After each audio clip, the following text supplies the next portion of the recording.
Good evening, ladies and gentlemen. Welcome to this webinar. We're super excited to be hosting it in our recent partnership with CIFF. My name is Sajnani, and I am the founder and CEO of Kingpin. Without further ado, the topic of today, we've just entered 2026. Happy New Year to all. And this is a very, very, very exciting year, not just because of what all that's going on in the fashion industry, but also what's going on in the tech space. And yes, that topic is AI. And today we're going to be making sure that we deliver a high impact session, hopefully benefits them in their growth plans in 2026. So how do you scale winning brands in an AI era in the year of 2026? And we're fortunate to have a very, very exciting guest, Matthew, and I'll do a little bit of an introduction on him later. So let's go ahead. So AI is here.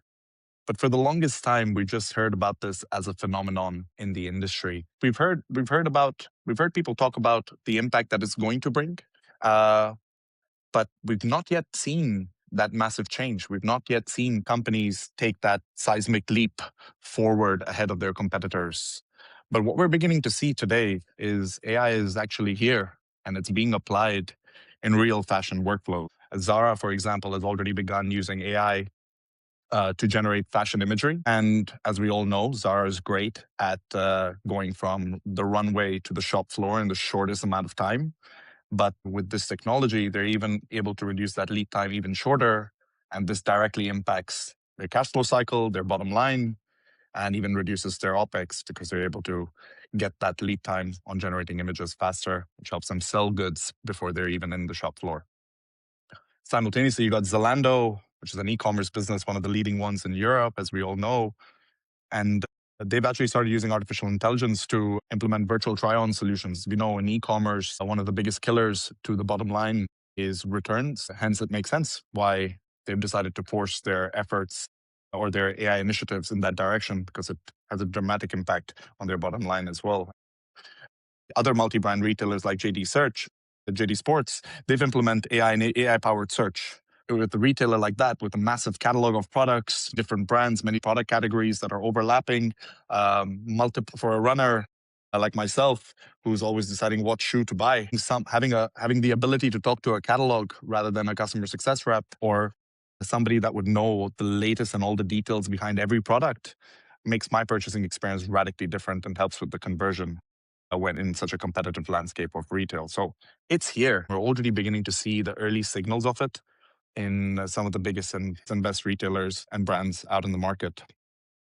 However, an interesting phenomenon is that whilst we hear it coming into the market, till today, we're only seeing it still in the largest of enterprises in Europe and the world, but it's still not entered the SME space in our industry. And that means that it's still early in this journey, which is very exciting because there's a lot of very strong leading indicators that we're heading in the right direction. And it's also very interesting to see that the biggest of the waves is not yet even launched yet. And let me walk you through that. The data shows that 2 out of 3 people have already begun using LLMs as part of their daily workflows. And those are your ChatGPTs, your Geminis, your Groks, your DeepSeeks. And they're using them for basic use cases like writing emails, doing a little bit of research, summarizing information, reports, etc. So we're seeing that happen in the basic LLMs, but it's still only 2 out of 3 people. And we can all attest to how much of an impact it's already had by just those basic LLMs. What we see is on the enterprise level across EU, around 13.5% of enterprises have started using AI. But these are just the enterprises, and it's still only 1 in 8 that have begun their journey in this space. And for me, what was the most exciting, shocking, interesting statistic was that only 11% of companies in the entire industry have begun understanding the impact of AI agents. And this is probably the biggest phenomenon in this AI revolution. It's even more impactful than the LLMs. For the audience, for who this is still a new topic, AI agents actually are more than just the large language model chat interface that you may have been exposed to already. They actually run and action complete workflows without any human involvement. And That is where we see that software goes away from being just a system of record, which is something that we've been accustomed to over the last 20 years, but goes towards becoming more of an engine that powers growth. And that is where the most exciting part over the next couple of decades is going to come, is in the agents. And we're probably going to start seeing the biggest impact of this. The inflection points begin in 2026. And what does this mean? When the AI agents come through, when we start seeing them in production across the industry, we're going to start to see where certain companies radically outcompete their competitors. And those companies are going to be able to serve larger customer bases in a much higher level of quality, personalization, level of service, with a better quality product that's wider assortment, better planned, more on timely delivered, better predictions. And they're going to be able to do all of that with the leanest team. So we see that as a trend. Teams are going to get leaner. People are not going to lose their jobs because AI is going to do their job. But what's going to happen is that teams are going to get smaller, and they're going to get higher in higher in collaboration, higher in intellectual and emotional capabilities. And those teams are going to have AI agents that will be facilitating their growth and allowing these companies to perform in ways that we've not seen before. Companies that don't have that same capability over time would not be able to compete, simply because they would have a higher OPEX and the lack of scale to be able to catch up. And what does that mean today? It means that every one of us has this duty, this need to change with the times, to experiment, to learn, to understand, to iterate, because waiting means catching up later. When the wave picks off, catching up is going to get more difficult, because at that time the wave would have already started, or it's already starting. And that's where we move on to, where does AI actually add value versus where does it not? What we've seen across multiple examples, across multiple industries and technologies across our stack, is that AI scales execution, whereas humans actually scale relationships and culture. And what does that mean? It means that if you're the type of company or a type of brand that knows its markets, knows its workflows, knows its ideal customer, understands the sales process, what it takes to get an order from start to finish, and knows exactly the way that the engine and the industry works in your particular category, AI is going to be able to add a stepwise change to every other step of the process for you. And at the same time, whilst you may have this process nailed down, it's scaling the execution, that doesn't necessarily guarantee results, because the human part, the ability to build relationships, the ability to understand what really fits with what retailer, and understanding what do your customers need from you from an interpersonal level, as a human to human, as you're building relationships and closing deals. But at the same time, as a brand and a retail environment, what sort of creative identity do you possess that the retailers need more from you, or whether you fill in a gap for them?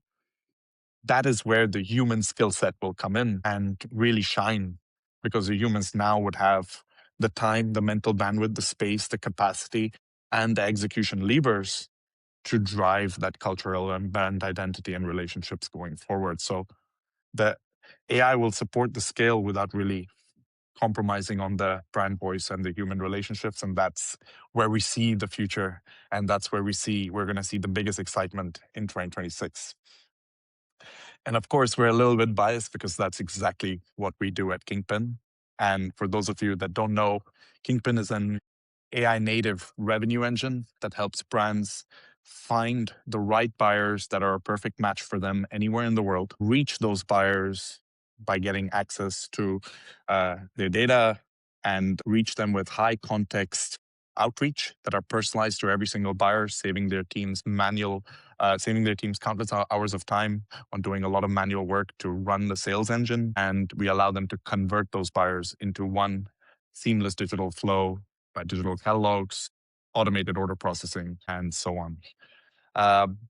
Today's a very exciting day, because we have one of the most exciting, fastest growing brands and one of our most recent partners joining us on this call. And we couldn't have asked for a better person from their team to join this webinar today. His name is Matthew. We're privileged for him and to make time to join us today. And super grateful and excited for this chat and for all of you in the audience today to get to know him the same way we have. Without further ado, Matthew, welcome to the webinar.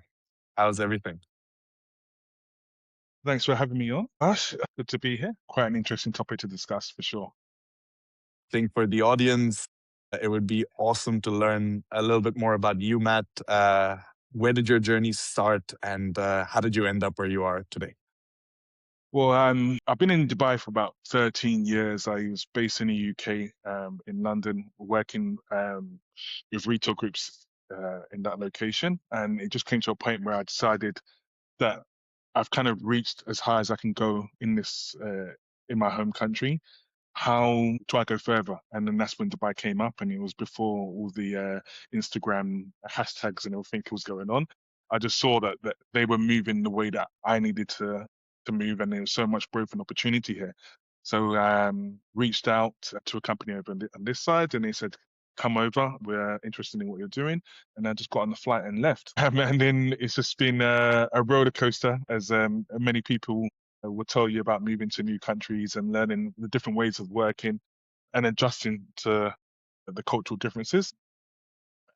And then that's basically what I did. So I started off with a company called Uranio, that looked after diesel and Fred Perry and those kind of brands, and then moved into GMG, which was one of the biggest sports team retailers in the market.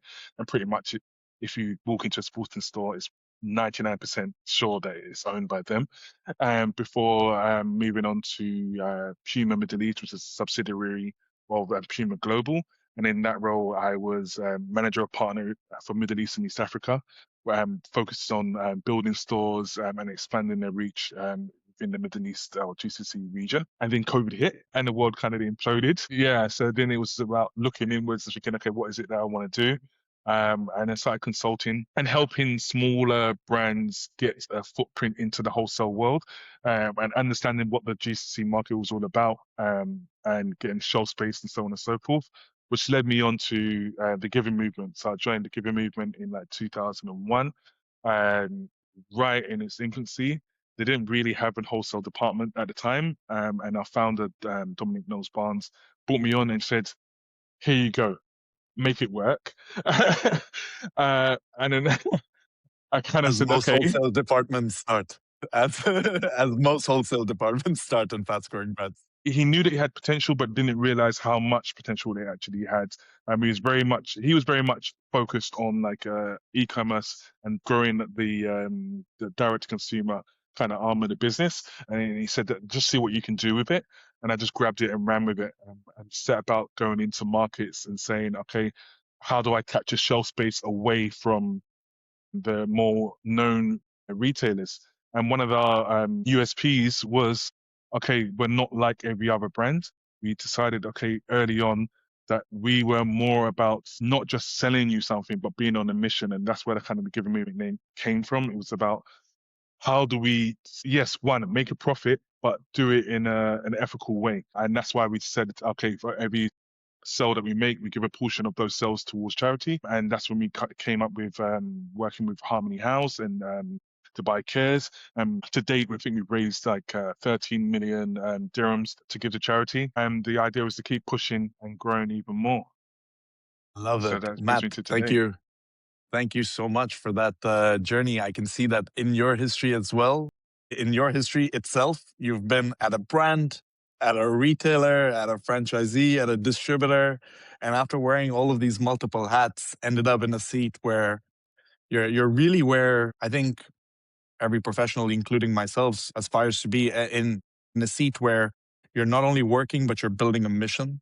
And where work doesn't feel like work anymore. It feels like something that was always part of what you wanted to do and part of what you were made to do, which is awesome. Yeah, 100%. It's you don't realize that at the time, but all the trials and tribulations throughout your career perfectly prepared me for what I'm doing right now. And and you get a lot of validation in terms of like, we started with one store in the Emirates, which was a pop up for like 6 months, and we was we were fighting with the heavyweights inside of there in terms of like the revenue we was generating. And then from that one store, we expanded out to now we're having 8 stores in the UAE, and a total of 14 stores across the GCC through our mono stores and franchise partners. Insane. And that's exactly a perfect segue to lead into the topic of today. Topic was to scale winning brands in the AI era. Let's start off by taking giving movement as an example, a winning brand in today's environment. What allowed you as giving movement to really differentiate yourself in front of all these big brands when you entered that first pop-up? I remember that first pop-up. I was there Yeah. myself, and it was an incredible scene. You had so many different influencers, collaborators, people from the region there really championing this brand. What created that winning brand, and what can other brand? I think that's the first question, and the second question for the audience, of course, is how critical is that winning brand in creating a tailwind for you as you go to market on D2C and B2B and all these other various business models as you continue scaling? It's extremely important that the streets are speaking. They determine who's hot, who's not. I think when we first started, we was very influencer heavy, um, and it's very expensive acquiring customers at that kind of rate, and getting that capturing brand space like that is not for the weak. I would say it's but it was a perfect storm because a lot of people were at home. They were stuck in front of their computers. They were seeing that their favorite influencers were in our brand, and they followed, and then they followed and they purchased. So that was the It's win. me. That was me. That was me. I remember in COVID, it was insane. I think I could not put down my phone without seeing giving movement. Yeah. Exactly. And then we started to understand was that, okay, we know where our customers are in terms of that in the GCC or in UAE especially. Um, and we're listening to them. We're communicating with us on our social platforms. They're emailing us and saying, "Where's your store? Where's your store?" And that actually helped us on the wholesale side of things as well because we didn't have a physical store. And a lot of people have just seen our products online. They wanted to touch and feel it. And the moment you touch the product, is we convert. So it made sense that we needed to evolve into doing a brick and mortar store. But prior to doing that, we wanted to do it through via shopping shops. So we partnered with the likes of that concept. We partnered like doing the Gary Lafayette. We had like little spots within there, and we could test the market and say, okay, no, it's a bit of an educated guess that we would do well there. And then the Morley Emirates store completely solidified that kind of thinking, and then we proceeded forward. So yeah, everything's a Very calculated interesting. risk. I see that to build a winning brand, you got to have this mission, you got to have this community that you create, you got to do whatever it takes to get that community Yeah, engaged. And there is no shortcut to that. And this creates a lot of tailwind when you do go to market on your B2C and your B2B as well. So I guess you guys must have received a lot of inbound, lots of shops must have wanted to stock it. Question on scaling. How are you guys looking at scaling as a strategy? As you got your monobrand stores, you have your e-commerce, you have your B2B, these different channels. What are those main channels for you guys, and how do you think about them? And then we can dive into what systems we use to support each of these channels and so on.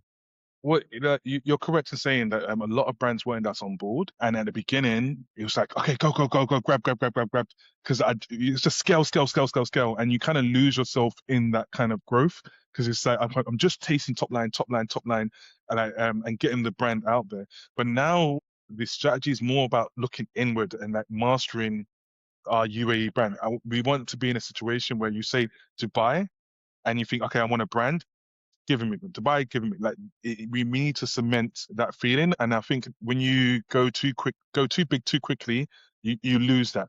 Or you make the mistake of getting too much inventory or being too ambitious, and in the end that comes to backfire. So it's really understanding exactly who you are as a brand before going too deep. How do you protect your culture as a company whilst you're scaling and on that growth trajectory? It's a learning curve because they're the same thing. So like you have to align on exactly what you want and not lose the mission. Like remember why we started and cement that, have that on the wall. Make sure that people walk past it in the morning and you see, okay, look, this is what we're in it for. and bringing those guys in. So like for Harmony House, we bring the team in, and we have like a program where we have like mentorship, or we have an intern program where we bring some of the guys that have gone through the Harmony House program, and we say, okay, what skills have you got?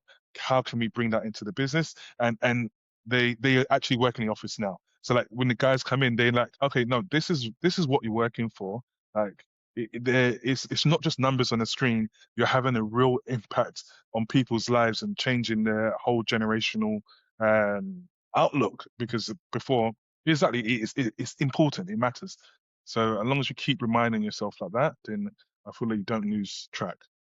Matt, what I'm hearing from you is the culture of iteration, of exploration, of feeling okay to make mistakes, of consistently like tweaking the engine until you get to perfect. Like there is no perfection; it is just a consistent journey of constant iteration. Yeah, is that? But they used to say that to me in art class, that your paint is never really finished. You just got to a stage and you'll just see things, and you kind of, okay, I can tweak this, I can improve this, and you keep on adding and adding and adding and getting to where that perfection is. But there is no such thing as a perfect piece of artwork. It always has some Love kind of it. flaws in it, and you see that along our product range. Some from our version 1 to now we're on that version 15, and each stage of the way we've had learnings, and we've either changed where our raw fabric has come from, because we've been honest with ourselves enough to say, okay, no, it's not perfect. We need to amend it. We need to change it. We need to can we get it softer? Okay, we've gone too soft now. Then it affects like the longevity of the product. So like we had to find a middle ground. Or okay, this is sustainable, but is it really sustainable? Can we look into the real way that we're sourcing and understand it? I remember when I first joined, we used to use bamboo cotton. And it was all the rage. Every person that was claiming to be sustainable was saying, okay, use bamboo cotton because bamboo grows quickly. We turn it into fabric, and then we put out like our loungewear. And then we had to be honest with ourselves and say, no, let's look to grave. From the moment they're putting that seed in the ground to the moment that it gets to the mills and gets on the ship and the raw fabric gets to us and to our factories in Sharjah, what is the real program there? What exactly happens? And then we realized that to turn bamboo into actual fabric is so pollutant. It's like unless you have like a full 360 method of doing a runoff of the chemicals, because there's so many chemicals that go into making it into a fiber, then you're actually putting more pollutants into the ecosystem. So we say, okay, cut that and let's find another way of doing it. And it was just constantly reviewing, looking, learning, and then implementing. So from where we were now to where we were before, it's like night and day. Love it. Love it. Tell me about for the audience. I'm pretty sure there's a lot of young brands that are up and coming that got their D2C e-commerce set up and that have started doing are getting traction over there. They're building their communities. They're focused on creating that mission, that identity in their own respective forms. For you guys in your journey, at what point did systems become necessary to continue growing? And I think what part of work do you see yourself today already outsourcing to AI in this workflow? So on the merchandising side, it's understanding seeing patterns, understanding what to buy, when to buy, and how to buy it. You're very Excel heavy. It takes a lot of time to get data, and then the more time that you take, it's like then you have to keep increasing your teams to the point where it's not really sustainable to have such fixed costs when you're still a growing brand. So it's like that's one way that we implemented AI in order to guide us on our buys, but not make the ultimate decision. The ultimate decision still has to sit with a human, but we need to get as much information and get it quickly. Because at a time, like you said, that you mentioned Zara, where they can see something on a fashion walk, and then 2 weeks later they have it inside of their stores. That's like the industry. It's like you aspire to be at that kind of level. And the only way to do that with such a smaller team is adopting AI, is making sure that that one person can be the power of 10 people, the power of 20 people inside of your workforce. 100%. And like I want to double click a little bit deeper on that. We hear a lot of software companies and we hear a lot of people that are using software see the value of a tool that it brings to them. And often software generally has brought you time savings. But what we see is that with AI, it's that it's not only that the time it saves, but it's also the cognitive load, the effort of thinking about a lot of things that is now outsourced to this machine. And so Yeah. you have more space to do some thinkings. I remember you Mm. telling me about a retail technology that you implement, an AI technology that you guys implemented in your retail stores as well. Did that bring Yeah, about a similar? that was a massive one. It's a platform called Palexi. Basically, the old school way of doing it was like Excel sheets and like very manual, going along and trying to ask the teams to monitor how people are coming inside the stores, how many people stopped. It was wildly inaccurate. So it's like, how do I do this where I have it at a click of a button? I can see all of the retail stores on one platform and know what my customer journeys are. Now, I keep going back to Zara because I always look at it like a industry leader, and they have RFID tagging on all the garments, and they can see it from the way it comes from the factory to how it gets to the stores, and they can see how it performs inside of the in each and every location. But that's extremely expensive. It's not something that's really viable for a small business. But this allows me to see, okay, where's my hot zones by just walking at, monitoring how customers come in, what's their dwell time, what's my interaction rate with the customers and my staff, productivity. It gives us so much information at a click of a button that when we're having these discussions and using other AI tools and to say, okay, what we should buy, when we should buy it, it's a lot more productive. So Definitely agree. it's a must. Like I don't know how companies are surviving without having AI in their business at the moment. Percent. Couple more questions. I mean, we're entering the hot topic. Where would you not trust AI? And let's dive a little bit over there. Where would you not trust AI to do the work? I would not trust it in like brand voice, like financial and commercial decisions or ethical risk or tolerance, like the risk of tolerance Wow. and and accountability. So that there has to be, we have to treat it for what it is. It's a tool in order to get you um all the information that you need for you to make an informed decision. It cannot be the decision maker. It cannot pull the trigger on a gun. You need to aim and decide who it is that you're going to go after. Wow, you actually said like a lot of like really bang on topics. AI would say that this is the most logical decision, that technically you shouldn't risk spending this much on this particular what's called marketing activity or things like that. But then you have to have the human factor which says, okay, based on my experience or my experience in the past and things like this, it's still the right decision to make, because sometimes it's not always about making money. Feels that sometimes it's about brand awareness. It could be like your reach and things like that, and you can't really quantify that. And an AI program won't be able to make that decision or differentiation between the two. So there's always going to be some kind of human element to it. But in terms of researching, gathering the information that you need and having it at your fingertips, 100% it's going to have to be an AI way of doing it. Let's talk a little bit about, this. We're doing this collaboration with CIFF. It's going to be all about B2B. We're talking about trade shows. We're talking about these events, discovery, retailers, and distribution in a nutshell.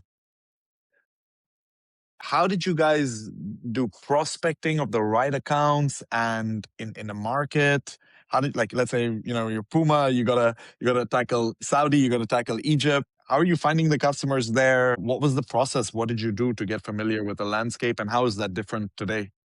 Yeah, it's very much boots to ground. AI was even a conversation when I first started there. It was like, you need to go into the market, Boots to ground, meaning like actually fly there? fly there, like go there, go into the malls, see what's who are the bigger retailers there. Yes, you can get some things from the internet, but it's reality. You have to go over into the market and do that kind of research, or you would find out who was the main distributor for other brands, and then connect with them there and then do it that way. But it was a lot of like recommendations, word of mouth, and you'd find the right person calling, all of this kind of stuff. in order to get into those location or those stores.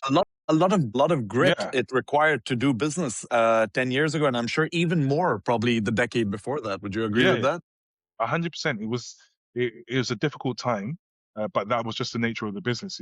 You would find that if your brand had enough heat, then they could find you, and you could find them anyway. But if you're up and coming, like you're trying to enter into a market, this is extremely difficult because nobody actually knows who you are. So like, how do you do that? And it was basically on the ground, going there, door to door, have a bag, like, and then you find it that way. How valuable and how important was it to be able to build authentic relationships with buyers or business partners or people? It was still very much relationship based, and that would help you open a lot of doors and get you those meetings that you were struggling to get. Sending a cold email to someone, like, you want to get through the door. So yes, so, like, relationships matter, and you know what, they still matter today in some respects. But I think people are more open to this kind of way of getting information now. So it's like everybody has a finite amount of time, and they're not going to be able to sit down for dinners and be one dined and all of this because you just simply don't have the time. Everyone's got smaller teams. Everything needs to be quick, quick, quick, quick. How do I get this information? The world has changed from what it was before, and it's like those that adapt will win, and those that don't will just get left by the wayside.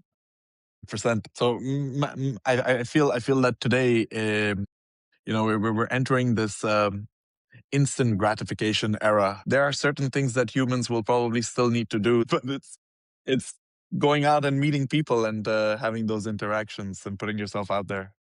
For sure, and I think you have to understand one fundamental thing, that the buyers, they're gambling. So like they will have their bread and butter. This is the cow that I'm going to milk. I know it's going to work every single season, but they also have OTB, or open to buy, to risk on newer brands. Now it's like, how do I get a piece of that?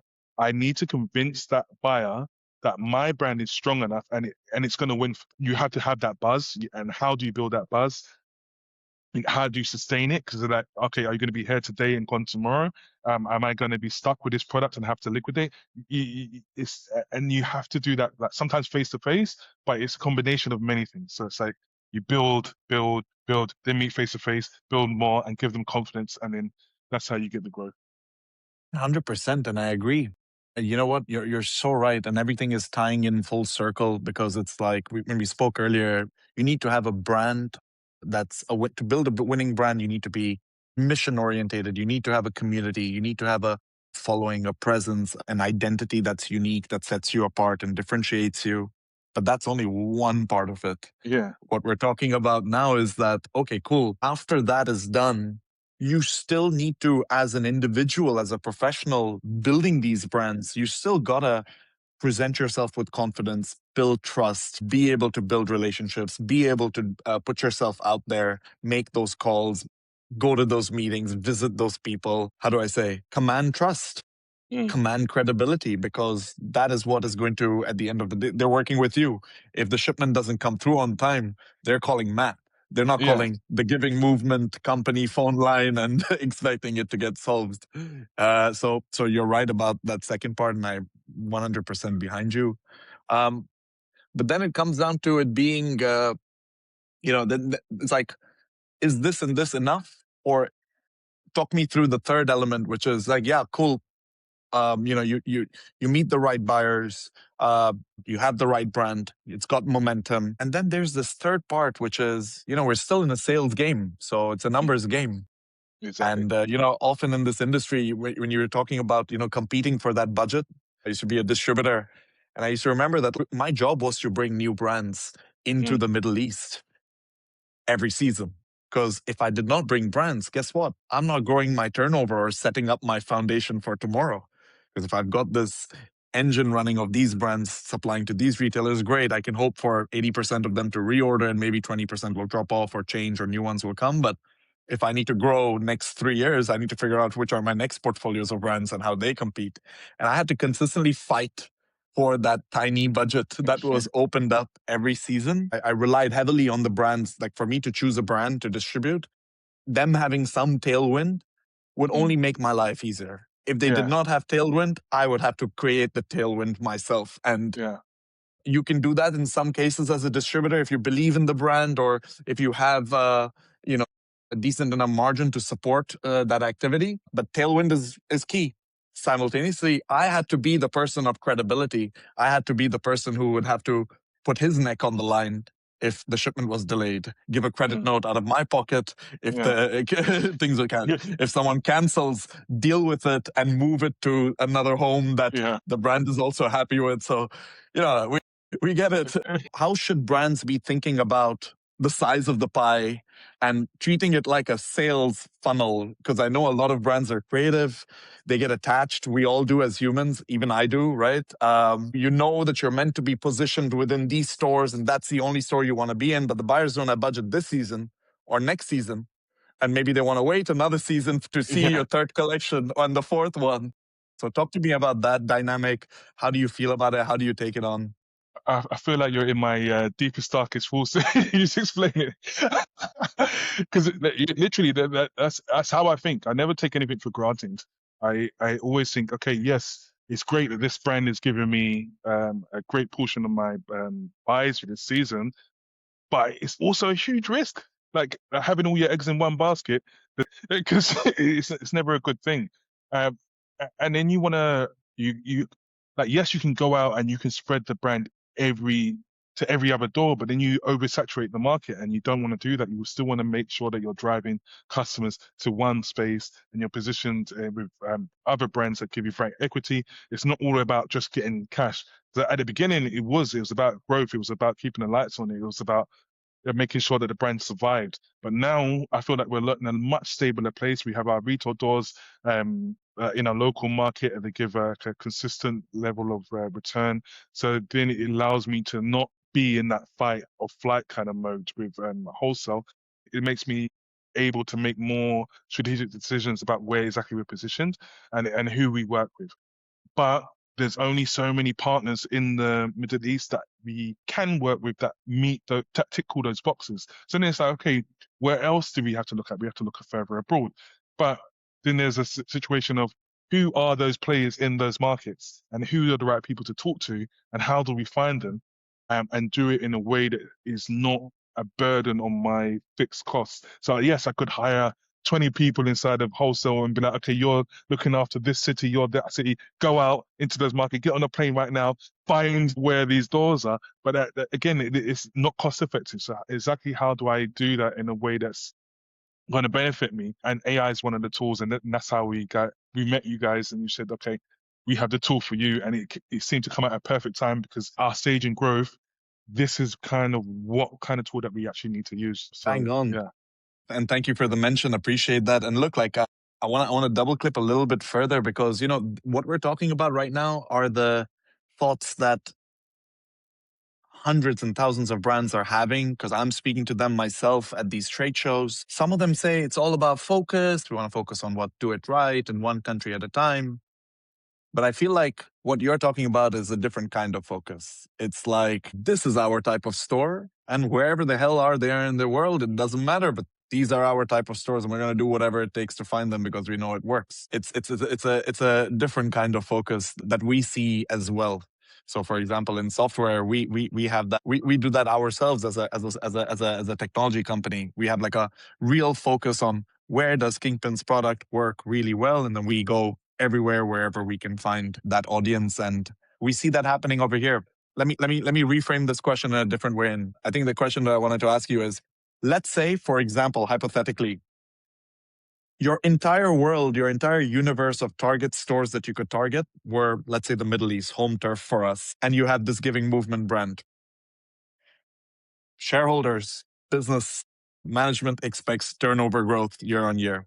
And now you know that your brand, in terms of B2B distribution, has these key accounts. What would be your next move? Tell me about that. Tell me about what happened, and who was that customer base, and how did that come about? Super Yes. curious. So my thinking behind that was, yes, like we are, like, you have premium brands, you have like luxury, and then you have premium, which where we kind of sit in. So it's like, okay, the same customer that buys luxury would buy the Giving Movement, and then But then on a scale of the country, there's only so many people that can afford to spend 600 dirhams on a jumper. How do you? But the majority of the companies made up of that base layer, that won't don't really care about labels too much, but aspire to be like to get that product. But there's and that's why like the splashes of the world exist and so on Yeah, and yeah, so forth. But 100%. and they're very much volume driven, but they make huge sums of money. So it's like, okay, I can see that low hanging fruit there. How do I go after it as well without damaging the brand at the same time? And then one of the ways that we was doing it was like doing takedowns, and that's something that I learned from working with Pumas, working with Son of Sands. They have different categories, so they say, okay, this is like tier one, tier two, tier three, and then this will be at that kind of price point, and this will be a takedown of our premium shoe. It will just have a little bit less, or will be made of a slightly different product, sorry, slightly different fabrics and so on and so Got it. forth. And so I tried to apply that same kind of thinking to TGM. MacBook Air, iPhone Yeah, Lite. it's like, there's a reason why everybody does it because they don't want to give away market share, right? But one of the learnings I had was that yes, you can do that, but it dilutes because then it's like, okay, it's still the giving movement, but it isn't the one I want, but I've still bought in it. But you dilute away from that your core at the same time. So yes, you make a little bit of money, but is it really worth doing in the end? And I don't want to be, I didn't want the brand to be so discount driven and things like that. Got So I it. said, no, no, no, let's kill that off and let's really just focus in and making the best products for our core consumers. But yes, like the leadership will, like the board and everything else, will always want to see growth. Everyone that's invested wants to get a return on their investment. So how do you do that without oversaturating the market? And the only way to do that is to start looking in the surrounding regions and think, okay, is there any potential there? But how do I do it quickly? How do I do it at a touch of a button? Say, okay, these are the list of the ones that meet the criteria that you want, and these are the people that you need to speak to. That was it. That was the issue. Got it. Direct my research in the right way and do it quickly so I don't have to spend too many man hours where and lose traction on my reoccurring revenue that's going on the other side. So yeah, doing it in a To me productive about way. Talk to me about cold outreach, Matt. I mean, how does that? What's your read on that? We're in this era where inboxes are flooded with emails. I've closed lots of business through emails. I'm Yeah. pretty sure you have. If you're if you're in B2B sales, you've just banged out and picked up the phone and called someone, and next thing you know, they're buying from you. Like, what's your philosophy on that? What's the right way to do it? What's not the right way to do it? What's your philosophy on it? I think that with cold emails, so yeah, like you said, I get a lot of them from different companies that are reaching out to work with us, but they're reaching out to the wrong person.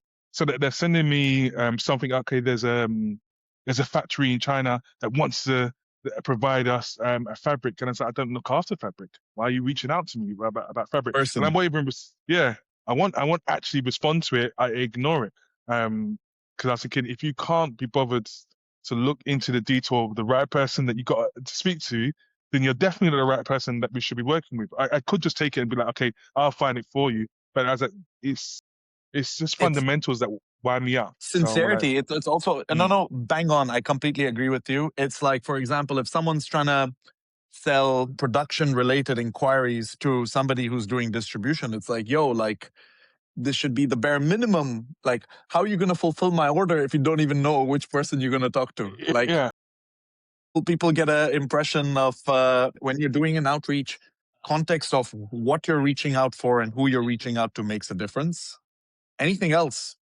Do you feel like no, don't reach out? Like, do you have like a hard no against it?